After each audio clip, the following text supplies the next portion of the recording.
그런즉 이스라엘 온 집은 확실히 알지니 너희가 십자가에 못 박으니 예수를 하나님이 주와 그리스도가 되게 하셨느니라 하니라. 아멘. 그런즉 이스라엘 온 집은 확실히 알아야만 한다라는 것입니다.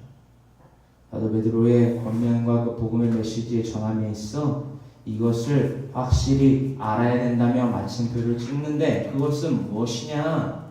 또한 그때 당시에 유대인들 즉 이스라엘 백성들만이 아니라 오늘날 이르는 저와 여러분들 더욱더 나아가서 하나님을 믿지 아니하는 기르는 양들 그들이 무엇을 알아야만 하느냐? 바로 너희가 십자가에 못 박은 이 예수를 즉 인자 우리 주 하나님의 독생자 아들 우리 주 예수 그리스도를 하나님이 주와 그리스도가 되게 하셨느니라 하니라.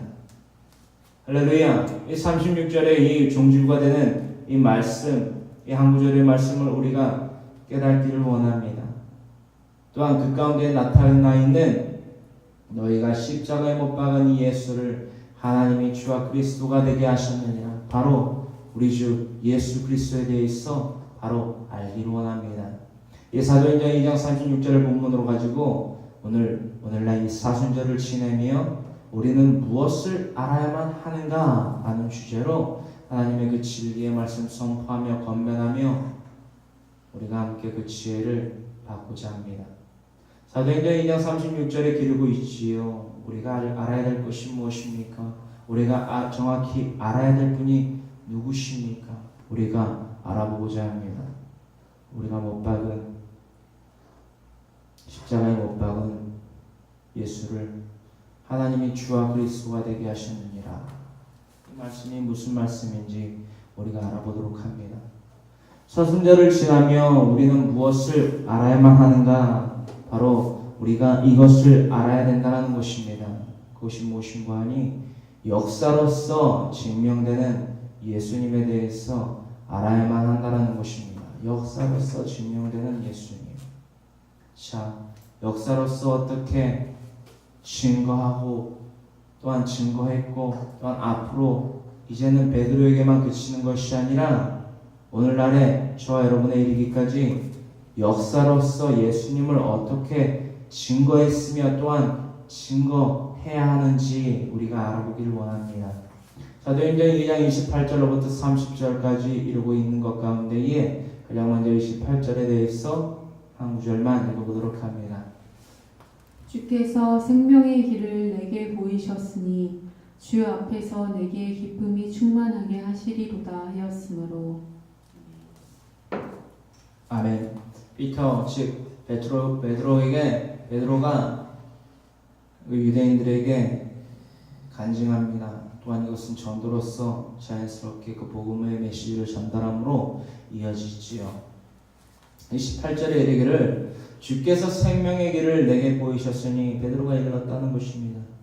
주께서 생명의 길을 내게 보이셨으니 주 앞에서 내게 기쁨이 충만하게 하시리로다 하였으므로 즉 생명의 길을 보이신 그 구주 즉 인자 예수 그리스도로 말미암아 내게 기쁨이 넘친다라는 것입니다.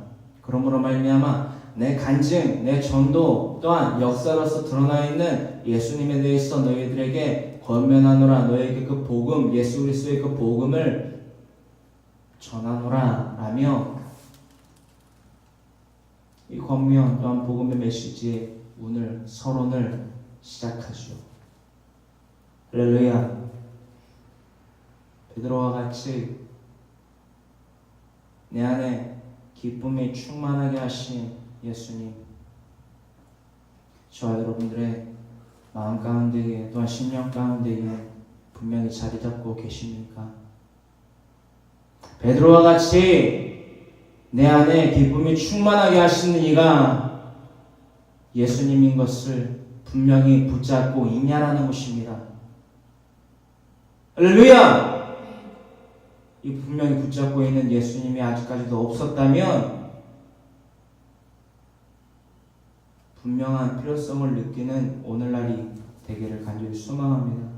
내 안에 기쁨이 없는데 어찌 예수님이 좋은 분이라는 걸 알며 예수님을 통하여 받는 그 복이 좋은 것임을 알겠습니까? 베드로는 그것을 알았기 때문에 내 안에 기쁨이 충만하다. 그러므로 말미암아 너에게 이 복음을 전한다라고 자신의 간증과 또한 더불어 그것이 곧 전도임을 또한 전도로서 그 유대인들에게 전했던 이 메시지. 가장 먼저 우리 안에 기쁨이 있어야 된다는 것입니다. 누구를 통하여서 내가 만족해서 내가 나를 자족해서 얻는 기쁨이 아니라 누구를 통해서 예수 그리스도를 통해서 얻어지는 그 기쁨이 충만해야 된다는 것입니다. 우리에게 생명의 길을 보이신 예수 그리스도 또한 오늘 본문에서 드러나 있는 사도 베드로에게 나타난 그 생명의 길을 보이신 예수님을 찬양합니다. 계속하여서 사도행전 2장 28절로부터 30절 가운데 이에서 베드로의 그 서론과 더불어 29절로부터 이 역사를 통한 예수님, 역사를 통한 역사에 드러난 예수님을 증거하는 베드로를 보기를 원합니다. 할렐루야. 사랑하는 우리 비련교회 성도 여러분들, 예수님을 전할 때에 어떻게 무엇을 가지고 전하십니까? 예수님께서 나에게 베푸신 사랑 좋습니다. 은혜 좋습니다. 자비 좋습니다. 인격적인 하나님, 나를 찾아오신 하나님 좋습니다. 하지만 베드로가 예수님을, 역사 속에 드러난 예수님을 어떻게 전했는지 우리가 살펴보며 나누어 볼 때에 우리가 앞으로 더욱더 효과적인 그 복음의 전도를 어떻게 해 나가야 되는지 우리에게 한편의 길잡이가 되는 귀한 생명의 말씀이 되기를 간절히 소망하며 우리 사도행전 2장 29절 우리가 다 같이 봉독하여 보기를 원합니다. 형제들아, 내가 조상 다윗에 대하여 담대히 말할 수 있노니 다윗이 죽어 장사되어 그 묘가 오늘까지 우리 중에 있도다. 아멘. 형제들아, 즉 유대인들아, 이스라엘들아, 이스라엘 선민들아, 즉 예루살렘에 모인 이들아, 내가 조상 다윗에 대하여 담대히 말할 수 있느니 나의 조상 그리고 너희들의 조상 다윗 왕 다윗에 대해서 담대히 말할 수 있느니 이 역사를 이야기합니다. 무슨 역사이냐? 육신의 그 왕인 다윗이 죽어 장사되어 그 묘가 오늘까지 우리 중에 있도다 라고 기록되어 있습니다. 우리 중에 즉 예루살렘 가운데에 그 묘실에 묻힌 다윗 왕을 지칭하고 있다라는 것입니다. 이 29절에 나타나 있는 베드로가 말한 다윗 왕 또한 그 묘실에 묻힌 그 다윗 왕, 그 육신의 죽음에서 끝난 그 다윗 왕에 대해서 어떻게 나타내고 있는지 우리 다 같이 직접 찾아주어 읽어보기를 원합니다. 그 기록 예수님을 역사에서 찾아볼 수 있는 그 기록 열왕기상 2장 10절로부터 11절에 기록되어 있지요. 우리 다 같이 이 말씀을 찾아서 직접 봉독해 보기를 원합니다. 다윗이 그의 조상들과 함께 누워 다윗성에 장사되니 다윗이 이스라엘 왕이 된 지 40년이라. 헤브론에서 7년 동안 다스렸고 예루살렘에서 30년 동안 다스렸더라. 33년 동안 다스렸더라. 10절에 다윗이 그의 조상들과 함께 누워 다윗성에 장사되니 즉 육신의 때를 마감했다라는 것이지요. 그러므로 말미암아 유대인의 문화 가운데에 자신의 조상의 묘실이 있습니다. 지금도 우리 한국의 문화가 그 비스무리하게 존재하고 있지만 특히나 왕족은 더구나 더 그러합니다.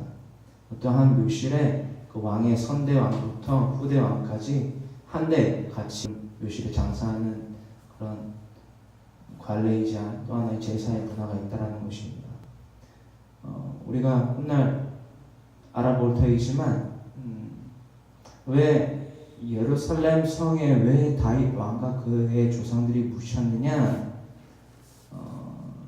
이것은 우리가 조금 더 하나의 주제로 삼아서 설교를 나누어야 될 테지만 잠깐 되짚어서 말씀드리면 유대인의 문화 가운데의 메시아 사상은 우리가 조금 다른, 아니 많이 다른, 아예 그 차이라고 할 수도 없을 정도로 다른 메시아 세상을 갖고 있습니다. 그들이 원하는 메시아 사상은 또한 그들의 기다리는 메시아는 어디로 오느냐, 즉 거룩한 성 다윗성이라 일컫는 예루살렘으로 오신다라는 것입니다. 그래서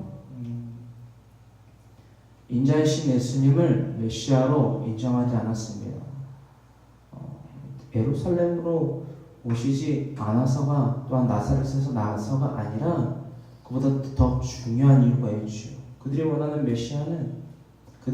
메시아를 통한 그 선물은, 상급은 영생이 아닙니다. 그렇다면 그들이 원하는 메시아를 통한 상급은 무엇이냐? 부와 명예와 영화입니다. 이 땅에서의 천년 만년 영생을 이 땅 가운데에서 누리고, 우리가 왕성했던 다윗의 그 왕권의 문화에 우리가 다시 도래하리라. 이것이 그들이 말하는 메시아 사상이고 그들이 바라보는 메시아입니다. 또한 그들이 바라보는 메시아를 통한 상급입니다. 그래서 그들은 예루살렘 성에 장사되는 문화를 하나의 자신의 목숨보다도 중요하고 가장 우선시되는 명예로서 치부시켜 놓는다는 것입니다. 이런 다윗 왕의 역사 가운데에서 이러한 문화랑은 조금 상통하진 않지만, 일맥상통하진 않지만 조금 다른 면모를 띠고 있지만, 어쨌든 간에 그 왕권, 그 왕의 문화 가운데에서 역사적으로 지켜왔던 그런 세습, 그런 하나의 룰이 있었기에 다윗이 특히나 이 예루살렘 성에, 즉 다윗성에 안치되었다라는 것을 우리는 알 수 있게 됩니다. 계속해서 본론으로 넘어갔을 때에 19절에 드러나 있는 역사 속에 드러난 예수님을 이 다윗이라는 이 캐릭터와 대조시켜 우리가 알 수 있다는 것입니다. 특히나 29절에 이르고 있는 것과 같이 유대인들이 잘 알고 있는, 또한 베드로도 잘 알고 있는 다윗 왕이라는 인물이 바로 인자와 대조된 성격을 띠고 있다는 것이지요. 그것이 무엇이냐? 왜 다윗 왕을 베드로가 꺼내서 얘기하느냐? 왜 대조시켜서 얘기하느냐? 바로 다윗은 선지자의 역할을 하고도 있지만 분명히 묘에 묻혀, 즉 육신의 죽음에서 그쳤다라는 것을 이야기했다라는 것입니다. 그와 반대로 인자이신 예수님은 다시 살아나신 것을 이야기하고 있다는 것입니다. 계속하여서 그것에 대해서 사도행전 2장 34절로부터 36절에 기록하고 있지요. 사도행전 2장 34절에 이르기를 다윗은 하늘에 올라가지 못하였으나, 할렐루야! 인자이신 예수 그리스도와 반대로는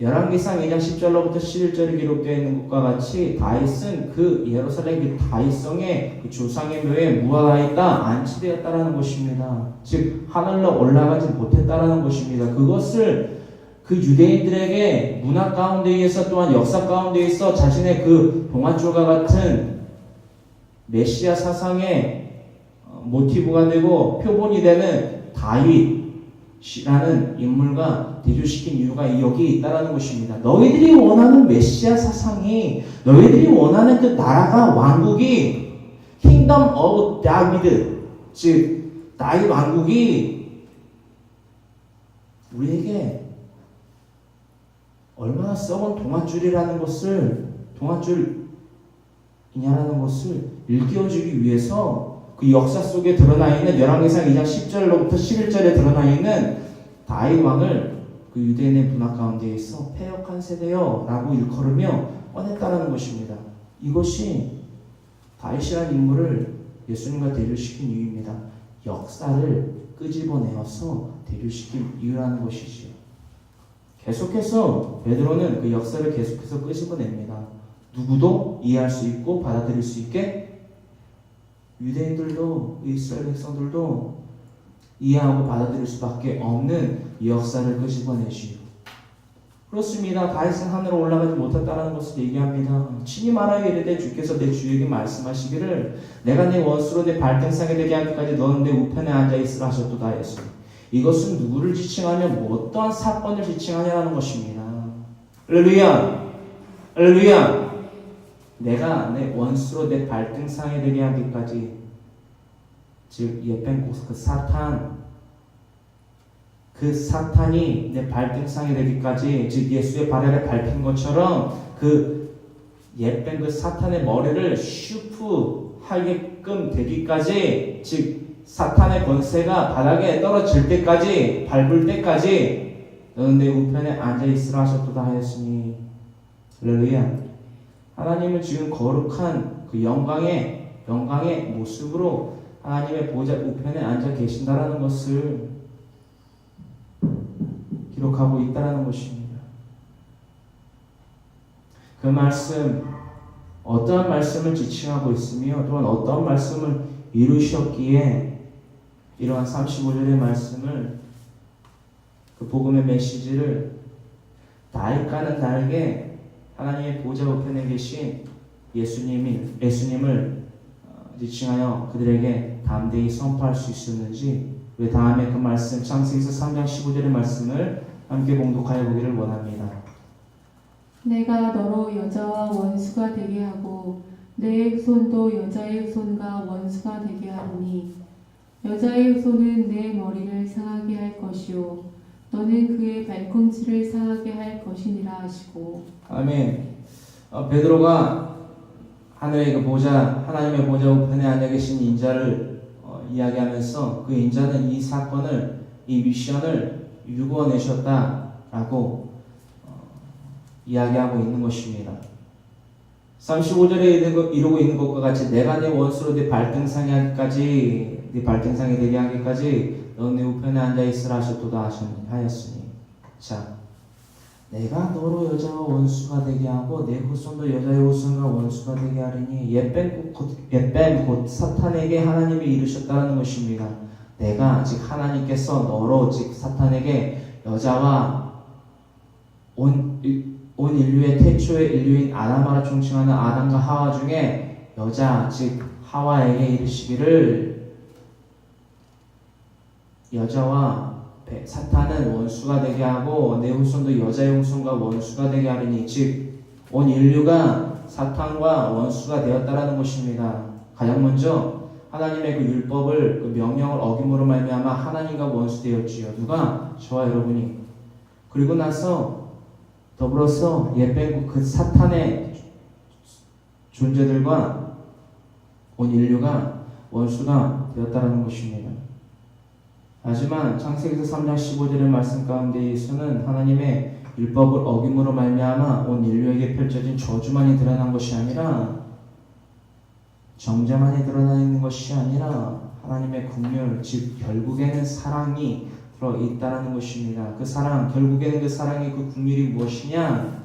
하나님의 긍휼함이 나타나 있는 것이 무엇이냐? 바로 가로 1번에 여자의 후손은 내 머리를 상하게 한다는 것입니다. 여자의 후손 다윗입니다.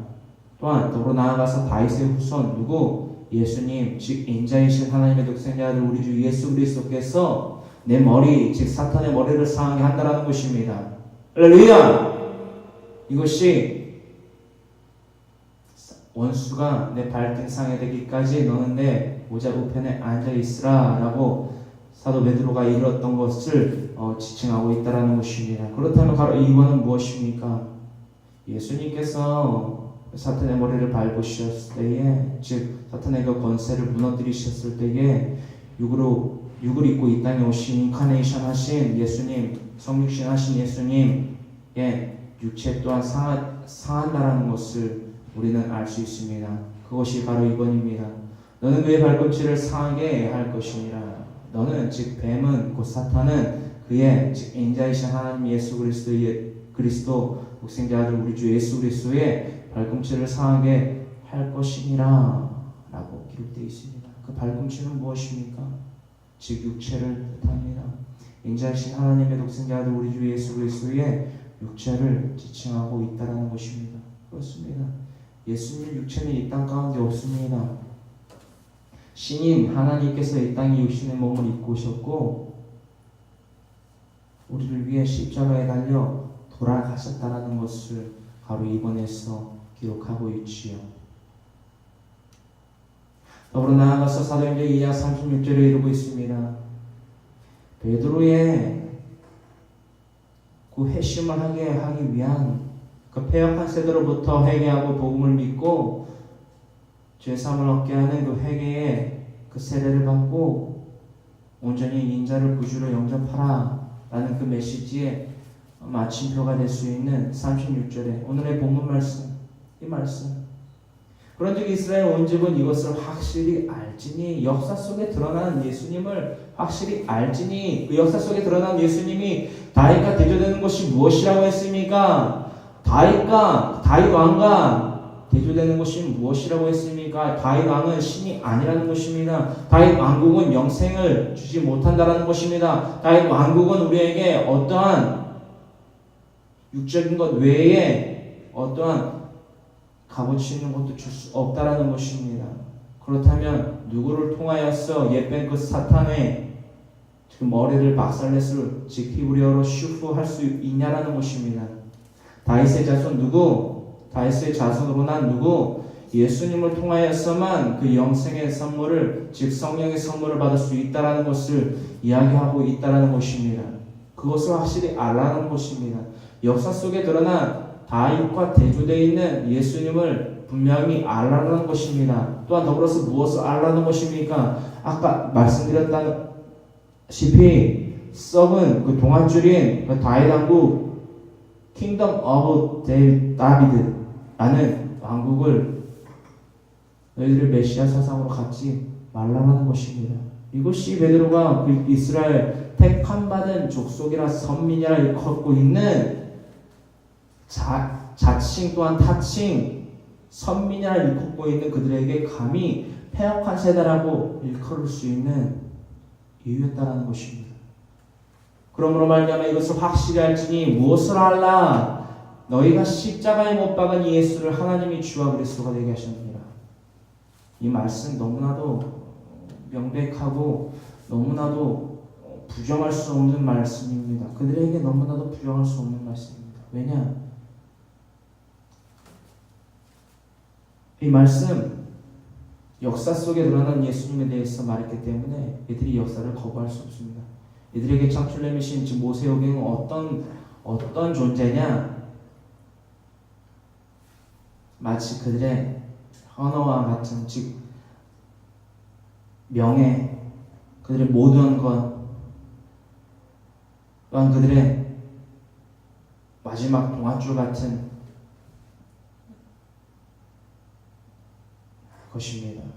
대대손손 그들에겐 없어서는 안 될 그들의 행동 강령이자 그들의 프라이드 중 하나라는 것입니다. 그것들을 가지고 베드로가 권면을 하며 그들에게 회개를 촉구하고 썩은 동아줄을 버리고 온전한 끊어지지 아니하는 동아줄 즉 인자를 잡으라며 이렇게 이야기했다는 것입니다. 너희가 십자가에 예수님을 못 박았다? 너희가 원하는 선지자가 아니었기에 너희가 못 박았다. 너희가 홍포를 입히고 조롱하고 침을 뱉고 따개를 때리고 채찍을 온몸에 살점이 뜯겨나갈 정도로 채찍질을 하고 머리에는 가시로 면류관을 만들어 씌웠고 지구하기 힘든 무게 또한 그 체력의 상태를 안배하지 않고 십자가를 지게 하고 그 골고다 언덕 해골이라 일컫는 그 골고다 언덕을 오르게 했다. 또한 그에서 그치지 아니하고 나무에 달린 자마다 하나님께 저주받은 자라 일컬음받는 나무에 달아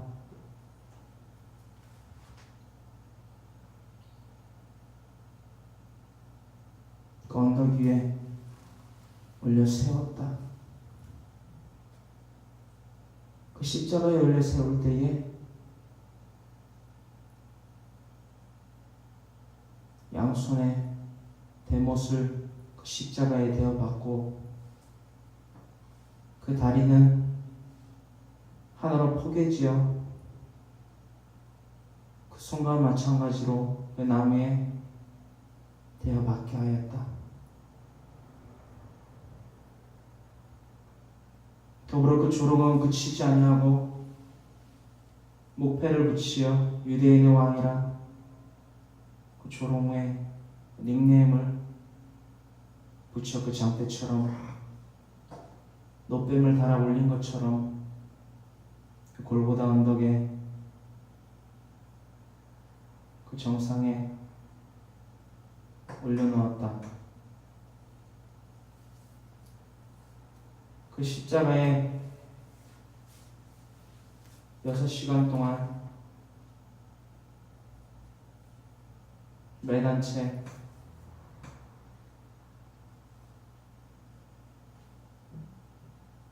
극심한 고통 가운데 의해서 테텔레스타이라 모든 것을 이루었다 말씀하시며 떠나가셨다.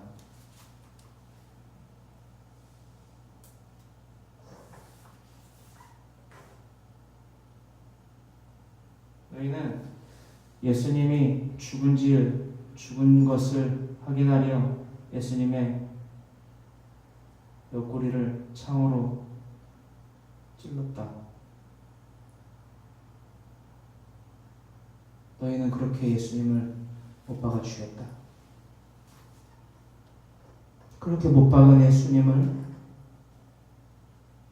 그렇게 희생당하신 예수님을 그저 인간의 희생에서 그치게 한 것이 아니라 하나님이 우리의 주와, 즉 우리의 주인과 그리스도로 영광의 모습으로 높이셨도다. 이것이 내가 알고 또한 믿고 의지함으로 말미암아 너에게 담대함으로 전하는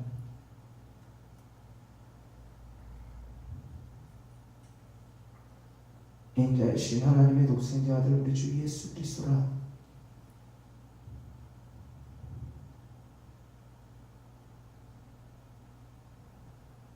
라고 말했다는 것입니다. 사도행전 2장 37절에 이렇게 너희가 달리는 예수님, 달아 죽인 예수님, 하지만 하나님께서는 그의 희생에서 그친 것이 아니라 장사한 지 사흘 만에 부활하게 하심으로 말미암아 그가 인자가 즉 육을 입고 이 땅에 오신 하나님이라는 것을 알게 하셨다. 그가 우리의 주이며 기름 부은 그리스도라, 즉 메시아라, 우리 왕이라, 거룩하신 하나님이라. 이제 너희가 이것을 분명히 알지라 라고 말했을 때에 37절에 그 유대인들이 이릅니다. 그들이 이 말을 듣고 마음에 찔려 베드로와 다른 사도들에게 물어 이르되 37절에 이르고 있는 이 말이 무슨 말입니까? 이 역사 속에 드러난 다이카 대조되어 있는 참된 메시아인 예수님에 대해서 반박할 수도 부정할 수도 외면할 수도 없는 그 예수님을 분명히 그들에게 일렀을 때에 그들이 이 말을 듣고 마음에 찔렸다는 것입니다. 그리고 베드로와 다른 사도들에게 물어 이르되 무엇이라 일컫느냐? 형제들아 우리가 어찌하고 하나. 여기서 유대인들이 왜 베드로와 그 사도들에게 형제라 일컬습니까?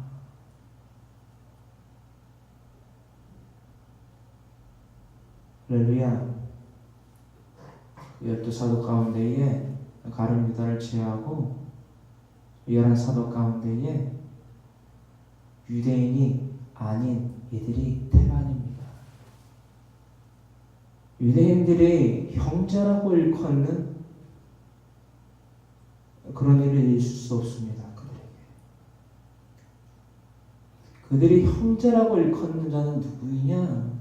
그들의 공동체 안에서 길리어지고 함께 자라나고 함께 토라 즉 모세오경에서 비롯된 그 삶에 스며들어 있어야만 하는 자들을 형제라 일컫습니다. 그들이 형제, bro, 즉 brother라고 지칭할 수 있는 이유가 무엇인지를 우리는 알아야만 합니다. 무엇이냐? 역사 속에 드러나 있는 예수님을 끄집어낸 그 이유이며 그것이 그 이유이며 그러하였기에 이들이 형제라고 불렀다라는 것입니다. 형제들아 우리가 어찌할꼬. 37절에 명확히 나와 있지는 않지만 이들이 이 사도들에게 형제들아 우리가 이제 어찌할꼬 라고 말했을 때에 그들의 행위는 어떠했는지 우리는 묵상하여 볼 필요가 있습니다. 여태까지 우리 유대인들이 이스라엘 선민들이 잡고 있던 동안줄은 즉 다윗 왕국이 이 땅에 도래할 거라는 그 메시아 사상, 그 부귀와 영화와 귀를 누릴 수 있는 그때를 원하던 우리의 그 사상이 얼마나 잘못된지 이제 우리가 깨달았도다. 참회하길 원한다. 우리가 참 메시아인 예수님을 못 박아 죽였노라. 이제 어찌합니까? 라고 그 사도들의 바지를 옷자락을 물고 누르셨다는 것입니다. 내 죄를 어떻게 해야 됩니까? 내 죄를 어떻게 해야 됩니까? 우리가 깨달아야 될 것이 무엇이냐는 것입니다. 사도들에게 일렀던 것 같이 형제들아 이제 내가 어찌할꼬 라고 외쳤던 그 외마디 비명 같은 그 절규가 유대인들에게 그쳤다라고 생각하십니까? 또한 그쳐야만 한다라고 생각하십니까? 저와 여러분들이 뱉어야만 하는 외침은 절규는 아니냐라는 것입니다. 저와 여러분들은 죄인입니다. 왜냐? 이 사도행전 2장 37절에 또한 36절에 나타나 있는 예수님을 온전히 알고 있지 못했기 때문입니다. 사순절 어렸을 때부터 또한 친구로부터 전도사로부터 목사로부터 권사로부터 장로로부터 집사로부터 전해들은 내 어머니로부터 아버지로부터 할머니로부터 할아버지로부터 들어왔기 때문에 사순절을 그저 귀로만 구전으로만 들었기에 알고 그저 육적으로 금식을 하고 미디어 금식을 하고 나의 행위로서 의롭게 되기 위하여 나의 행위로서 거룩하기 위하여 살아가고 있지는 않았냐는 것입니다. 우리가 예수님에 대해서 알지도 못하면서 깨닫지도 못하면서 어떻게 사순절을 기념하고 어떻게 사순절의 의미를 분명히 깨달을 수 있냐라는 것입니다. 우리가 죄인이라는 것입니다. 우리가 죄인인 것을 인정하지 못하고 깨닫지 못하고 이해하지 못한다면 37절 후반절에 이 유대인들이 행했던 것 같이 마음에 찔리고 형제들아 우리가 이제 어찌할꼬 하고는 참회하지 아니한다면 이 사순절의 기간은 단지 육적인 희생을 이룬 육적인 희생에서만 그친 예수님을 동정하는 것밖에 안 됩니다. 의미도 모르고 뜻도 모르고 이유도 모르는데 사순절을 기린다고 기념한다고 착각하지 말아야 합니다.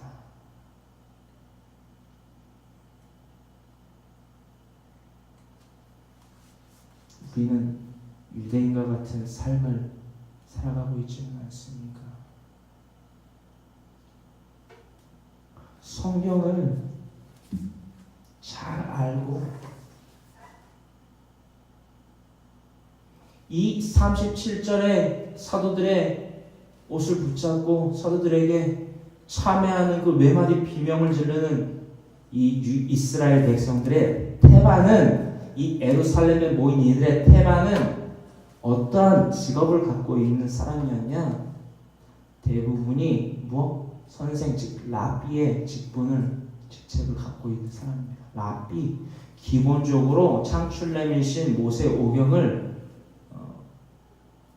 암송하여 낭독할, 또한 그 뜻을 다 헤아리고 있어야만 가능한 그 랍비의 직책을 갖고 있는 자들이었다는 것입니다. 성경에 능통한 자들이지요. 저 여러분들 오늘 이 말씀 분명히 깨닫기를 간절히 소망합니다. 그러므로 말미암아 우리는 죄인인 것을 인정했을 때에 이 사순절의 기간을 지나며 우리가 분명히 알아야 될 것이 무엇인지를 깨닫기를 간절히 소망합니다. 아멘. 그러므로 말미암아 38절에 사도들아, 형제들아, 이제 우리가 어찌할꼬 라고 외마디 비명을 지르는 그 유대인들에게 베드로가 이릅니다. 베드로가 이렇게 이르되 라고 기록되어 있습니다. 더불어서 우리 38절에 이르고 있는 것과 같이 베드로가 이전에는 그들에게 일렀으며 오늘날 21세기 이 필요한 교회 공동체 가운데에서 또한 이 동영상을 보고 있는 모든 그리스도인들의 그 증거들의 삶 가운데 있어 복음을 전파하는 지상 명령을 감당하는 자리에 있어서 바로 이렇게 외쳐야만 합니다. 베드로가 아닌 황모세, 그리고 여러분들의 각자의 그 이름을 붙여서 이렇게 외쳐야 할 말을 우리가 다같이 이르길 원합니다. 자, 다같이 베드로가 아니라 이를테면 황모세가 이르되 너희가 회개하여 이렇게 외치고자 합니다. 다같이 시작. 황모세가 이르되 너희가 회개하여 각각 예수 그리스도의 이름으로 세례를 받고 죄사함을 받으라. 그리하면 성령의 선물을 받으리니. 아멘. 옆으로서 필요한 교회 모든 성도가 이르되 너희가 회개하여 각각 예수 그리스도의 이름으로 세례를 받고 죄사함을 받으라. 그리하면 성령의 선물을 받으리니. 그 성령의 선물은 무엇이냐? 우리의 삶이 말씀과 기도로서 더욱더 성령으로서 거룩하여지며 더욱더 나아가서 예수님과 같이 거룩하여지며 더욱더 하나님과 같은 모습으로 경건하여지며 하나님의 형상을 따라 지음받는 우리 창세기서 2장 7절에 이루고 있는 것과 같이 우리 다같이 하나님과 같이 그 경건한 모습으로 살아갈 때에 성령의 선물로 말미암아 즉 우리에게 궁극적으로 맺어야 될 그 열매, 즉 영생의 열매를 맺을 수 있다는 것입니다. 성령의 선물은 이꼬르 영생이라는 열매를 맺는다는 것을 우리가 잊지 아니하길 원합니다. 잊지 아니하길 원합니다. 아멘. 그러므로 말미암아 우리의 그 평생토록의 목표는 무엇입니까? 우리는 평생토록 예수님을 구체적으로 증거할 것입니다가 바로 우리의 앞으로의 남은 모든 삶의 모든 호흡을 다하는 그때까지의 궁극적인 목표가 되기를 간절히 소망합니다. 그러므로 말미암아 우리의 목표를 이렇게 한마음 한뜻으로 외쳐보기를 원합니다. 시작! 우리는 평생토록 예수님을 구체적으로 증거할 것입니다.